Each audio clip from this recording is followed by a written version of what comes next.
يا أيها الذين آمنوا إذا نودي للصلاة من يوم الجمعة فاسعوا إلى ذكر الله وذروا البيع ذلكم خير لكم إن كنتم تعلمون.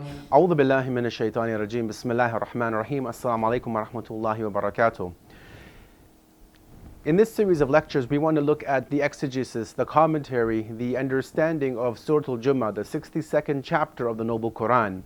And we hope to go over this chapter in a bit of detail to understand and to better appreciate the contents of this particular surah of the Qur'an. Because obviously it's important as Muslims to understand the content of the Qur'an from what we read. And this being the chapter of the day of Friday, which talks about the importance of the Friday prayers, which is, as we know, an obligation upon the Muslim community, it becomes even more important to look at this particular chapter of the Qur'an to see what it is that Allah is instructing us about in this blessed chapter. Now, before we go into the actual commentary, let's go into some of the basics, some of the introductions about this particular chapter. One of the first things that we see when we look at what the commentators of the Qur'an tell us in relation to not only this chapter of the Qur'an, but every single verse and every single chapter which is within the Qur'an, is that they are revealed in certain, obviously, times and in specific locations or regions of where the Prophet Muhammad, may God's peace and blessings be upon him, where he was living and where his family and companions were also residing. And what our scholars do is they differentiate the verses of the Qur'an and the chapters of the Qur'an by the place of revelation. So we have some verses, some chapters which are known as Meccan verses, and some which are known as the Medinan verses or chapters. And the main and the prime difference between these two, what our scholars of the science of Qur'an tell us, is that these are not just geographic locations, the Meccan and Medinan verses, but rather the Meccan verses, we're told, are revealed at a time before the migration. So as we know that the Prophet began his mission in Mecca, and after 13 some odd years after the beginning of the propagation, he moves to the city of Medina, to the north of Medina. And so the earlier verses of the Qur'an are known as Meccan because they were revealed before the migration, whereas other verses of the Qur'an are known as Medinan because they were revealed after the migration. It is very well possible, however, that Medinan verses were revealed geographically in another location, such as Mecca, or somewhere between these 2 points. But again, we are looking at the time frame of when they revealed, either before the migration or after the migration. And scholars of the Qur'an, again, they tell us and they explain to us how we can easily differentiate between the two. One of the examples they tell us is that any verse of the Qur'an, or a majority of the verses we can say, which speak about the practical laws of Islam, praying, fasting, the pilgrimage to Mecca, giving in charity, giving in alms, and the Friday prayers, that these are all acts which were related to the Muslim community when they had established a state, so to speak. And so therefore they tell us that these particular verses of the Qur'an and these particular chapters are revealed in Medina, because that is when the Muslims had the ability to openly practice and live the religion of Islam. Whereas those which are the Meccan verses, they primarily, but not exclusively, but they primarily speak about issues related to the religion, about theology, about the oneness of God, about the concept of God in Islam, about the Day of Judgment, about the prophethood, and these sorts of theological discussions that the Prophet would have been having with those initial individuals who were still following paganism or any other traditions that they were following at that particular time. So scholars of the Qur'an tell us that Surah al-Jumu'ah, chapter number 62 of the Qur'an, was revealed in Medina. It was revealed in that period after the migration. It contains 11 verses, so it's a relatively short chapter compared to other chapters of the Qur'an. And interestingly enough, it's the only chapter of the Qur'an named after a day of the week. So this in itself should signify the importance to us of the day of Friday, and obviously of the special prayers which the Muslims congregate to perform on the day of Friday. When we want to look at the content, let's see how the chapter is divided. We see that there are actually two overall general themes in this particular chapter of the Quran, and then there are a few sub-themes which Allah then goes forth to elaborate upon. So the first main theme that we see in Surah al-Jumu'ah is on monotheism and what we term religiosity, or being an adherent to the faith and a follower of a particular dispensation, a particular faith or way of life, and in this case obviously the faith of Islam. Within this topic of monotheism, of tawheed, and of religiosity, we see the following four subcategories. We look at the characteristics of God, how God defines and describes himself in this particular chapter. We have the rationale behind the sending of Prophet Muhammad, may God's peace and blessings be upon him. Why did Allah send him? What was the need for a prophet at that particular time, in that particular geographic era, region, and that particular era? We also learn a bit about the Day of Judgment within this particular chapter in the first section of it. And the fourth subtopic is that of being truthful to the message. Once we have completed the discussion on these, on this one main theme and the four subtopics, we then jump into the second area of discussion of Surah al-Jumu'ah, which is about the day of Friday. And again, as we know, the day of Friday is a very important day for the Muslim community. It is, in Muslim countries, it's a day of holiday. It is a part of the weekend, so to speak. And again, we know that there are acts of worship other than the Friday prayer also, which have been recommended for the believers to perform. But in this particular chapter, Allah looks at Friday from the religious Islamic perspective. We are told about the importance of the Friday prayers. We learn a bit about the etiquette of the prayers, of how to carry ourselves in the Friday prayer when we attend this massive gathering of believers. And we conclude the look at the day of Friday with a historical event in relation to the Friday prayers and what was happening, or what had happened, what had transpired during the time of the Messenger of Allah, may God's peace and blessings be upon him. And from this we conclude the discussion on Surah al-Jumu'ah when Allah concludes with looking at this historical event. So we will go through all of these discussions step by step, verse by verse, so again to develop a better appreciation of this beautiful chapter of the Quran. One of the areas also that our commentators of the Quran that they delve into when they, or before rather, they begin to actually go into a commentary or an exegesis of the Quran is to look at the benefits of recitation. So we have traditions from the Prophet Muhammad, may God's peace and blessings be upon him, and also the infallible Imams that follow him, in which they give us specific merits or benefits of recitation of certain chapters of the Quran. And again, Surah al-Jumu'ah is no exception to this rule. We have a few traditions which we wish to quote that our scholars of the Quran have referred to within their books. The first tradition we have comes from the Prophet Muhammad, may God's peace and blessings be upon him and his family, where he himself has said the following: one who reads Surah al-Jumu'ah will be given 10 good deeds for each person that has attended the Friday prayers, and all of those people who have not attended the Friday prayers in the Muslim lands. So you see the first tradition that we have where the Prophet is telling us the maximum reward that is given to an individual who recites this particular chapter of the Quran. That if you were to enumerate every single Muslim in every single Muslim country who has attended the Friday prayers and those who have not attended the Friday prayers, and you were to multiply the rewards by 10, this is the reward, as the Prophet says, that Allah will give to such an individual who recites this particular chapter. And we'll obviously appreciate the fact that it's not enough to just read the verses of the Quran, but also the reading is a precursor, it is the preamble to thinking, to reflecting, and ultimately to acting upon the content of these verses that Allah has revealed to us. Let us look at another tradition on the importance of the recitation of Surah al-Jumu'ah.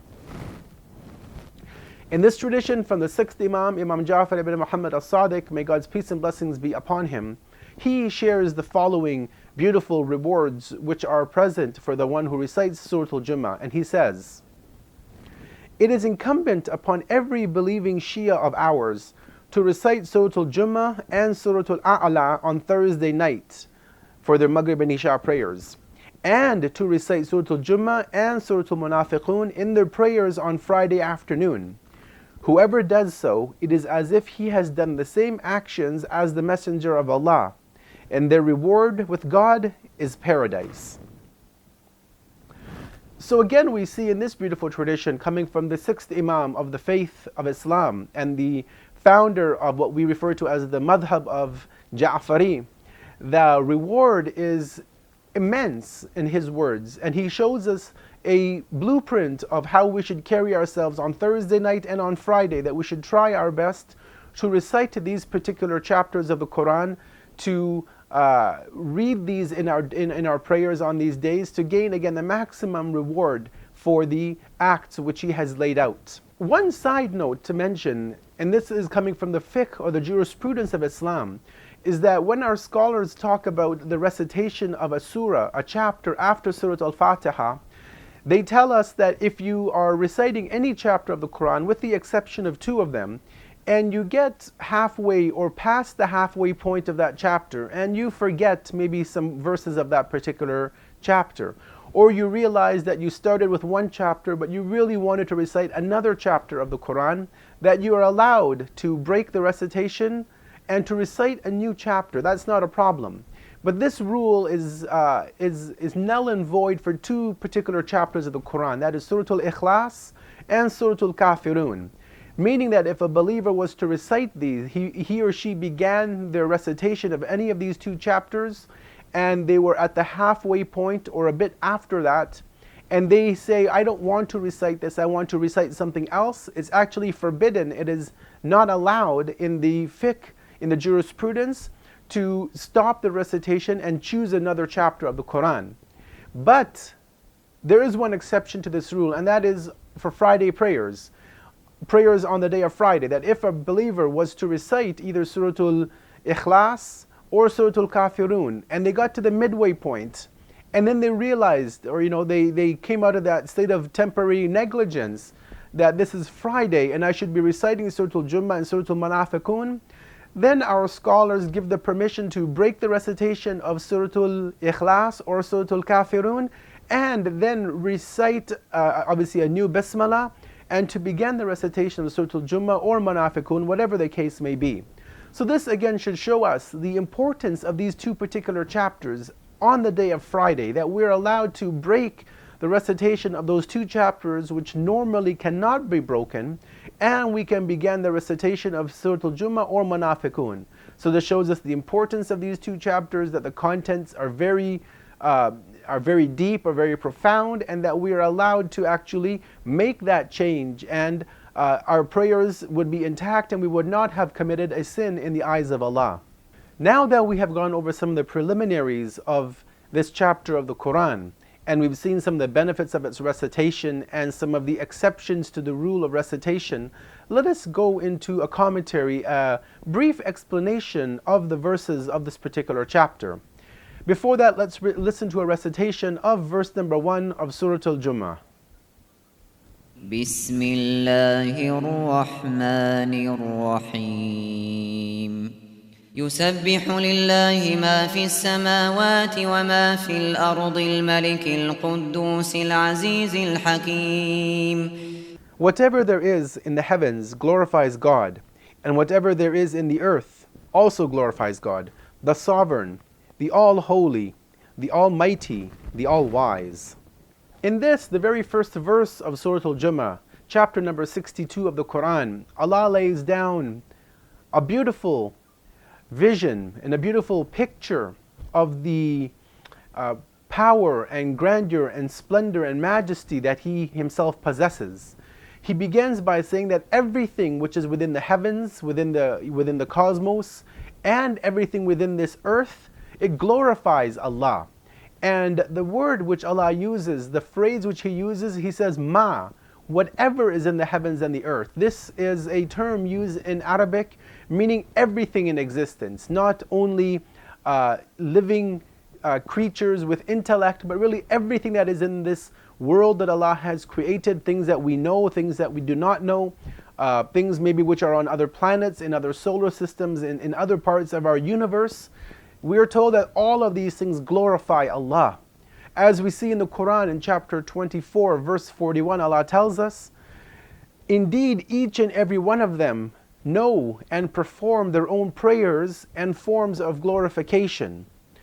And in another verse, chapter 17, verse 44, Allah tells us, however, you do not understand their glorification. So everything in existence, whether it be human beings, the animals, the angels, the plants, the trees, insects, the mammals, the creatures which live in the ocean, under the ground, everything praises and extols the virtues of Allah. But we obviously do not have the ability to understand their means and their mode of glorification and of sanctification and of praising of Allah. But we understand from this verse and other such verses of the Qur'an that everything in existence is in a state of glorification of their Creator. The next part of the verse is interesting on many fronts. One reason obviously are 4 beautiful names of Allah which are mentioned one after the other. But another interesting component of this is that, and this is something which is unique to this and maybe a few other verses of the Qur'an, is that Allah uses more than 2 of His names. Most times when we read the Qur'an, Allah will say, Allah Ghafurun Rahim, or Azizun Dhuntiqam, or Rahmanur Rahim. He uses 2 of His attributes, 2 of His characteristics. But this verse again presents us with something quite unique in that Allah gives us 4 of His titles back to back, one after the other. And each one of them is a very beautiful trait of Allah and shows us a unique aspect of the Creator of the universe. We see that He is, first of all, Al-Malik, that He is the King. Allah then calls Himself Al-Quddus, the Holy, the Sanctified, the Glorified. He is Al-Aziz, the Almighty. And He is Al-Hakim, the Wise. Now what do these 4 words, these 4 titles of Allah mean? Let's look at each one of these independently from one another. The first title is Al-Malik, which we translate as the King or the Sovereign. And we have 2 definitions for what it means when we say that God is Al-Malik, that He is the King. We say He's a king, meaning that He has absolute right and authority in terms of commanding and forbidding His subjects in the performance of actions, meaning that He is the sovereign authority. He has the right, He has the authority to dictate and tell us what to do and what not to do, because He is the sovereign over top of us. And also Al-Malik can mean that He is one whom all others are reliant upon. So He is the sovereign authority in the universe, and everything in existence relies upon Him for their sustenance, for their subsistence, to live their day-to-day lives. So this is 2 meanings of the word Al-Malik, the title of Allah Al-Malik. And we see that we first mentioned this title, that Allah is Al-Malik, that He is the King, the Sovereign, and His power is over everything. And then from there, let us look at what other attributes Allah gives to Himself in this chapter of the Qur'an. The second title is Al-Quddus, which is the exaggerated form of Al-Quds, or Al-Qudus, meaning that He is all holy, He is all sanctified, He is all perfect. Every form of perfection and beauty and exaltedness is within Allah, within this trait. So He is far from any form of imperfection. So He is at one level a king, but He is a king which is entirely perfect, purified. He is Himself pure, and He gives purity to others. One of the meanings of Al-Quddus is this. It means also that He is greater than what us as human beings try to equate Him as having as traits. So yes, He is a king, as we mentioned, but we don't look at Allah as a king as we know kings in this world. He is far greater than what we can determine a king in this temporal world to be. So we use these words, these phrases, to give us a picture and an understanding of our Creator. But obviously we realize, as Al-Quddus is telling us, that He is even greater than what we can imagine Him to be. So while He is a king, He's not like an earthly king. He is not one who commits evil, who oppresses, who is unjust with His subjects. No, He is sanctified. He is much higher than what we can envision temporal leadership in this world to be. So now we understand Allah as Al-Quddus. What is the third title that Allah gives Himself in this chapter? Third title is Al-Aziz, that He is the Almighty. And again, He is not only Almighty, but He is a king who is sovereign, who is holy and does not oppress his subjects, and he's almighty, all powerful. He does what he wants to do. But obviously we also appreciate the fact that whereas Allah can do what he wants to do, but in essence he does in a way set limits that he does not transgress. So he does not oppress his servants, although he would have the ability, the might, the power to do so, but he doesn't do that. So he is Al-Aziz, he is the Almighty, but he's a benevolent king who is pure, and he has authority to do as he wills on this earth with any of his creations. And then ultimately at the end of this chapter we refer to Allah as Al-Hakim. Al-Hakim is, for general translation, the wise, the one who is does acts with a wisdom and with rationale. Allah does not do anything out of vain, for no reason at all, just to pass time as human beings might do. No, he is a king who is holy, who is all powerful, but he also does his actions with wisdom, with thought. There is a rationale why Allah does something. We obviously as human beings don't understand the wisdom of Allah many times, and we sometimes question, why does Allah do this? Why does suffering happen? Why do bad people get good things? Why do good people have bad things happen to them? We tend to question these things and say, why did Allah do this? Why did God do that? Why do these things happen? But we have to realize that He is the King, but He's also Al-Hakim. He's also the wise. And He does all of the things that He does for a specific purpose and a goal in mind that we are, again, not able to perhaps fathom and realize today. But we have to accept Him as being all of these traits and all of the other traits that He talks about in the Qur'an and within the prophetic traditions of the Prophet Muhammad and of his infallible successors. May God's peace and blessings be upon all of them.